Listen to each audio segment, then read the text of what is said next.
எல்லோரும் எப்படி இருக்கீங்க? இப்போ மசாலா ஓட்ஸு முட்டையும் வச்சு மசாலா ஓட்ஸு கோலா எப்படி செய்யலான்னு பார்க்கலாம். அதுக்கு மசாலா ஓட்ஸ் மெஷரிங் கப்பில் ஒன்று எடுத்துக்கோங்க. மெஷரிங் கப்பில் 114 கிராம் அது இருக்குது. அதை எடுத்து ஒரு கிண்ணத்தில் போட்டுட்டு முட்டை ஒன்று உடச்சி முட்டையை எடுத்து அதில் ஊற்றிடுங்க.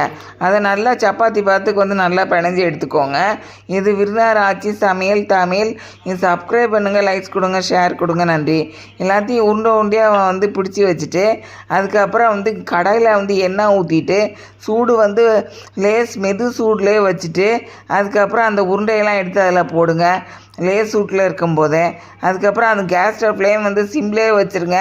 சிம்லேயே வச்சுட்டு அது நல்லா ஒரு பக்கம் நல்லா வெந்து வந்ததுக்கப்புறம் அடுத்த பக்கம் திருப்பி விட்டுட்டு 2 பக்கம் நல்லா வெந்ததுக்கப்புறம் எடுத்துருங்க.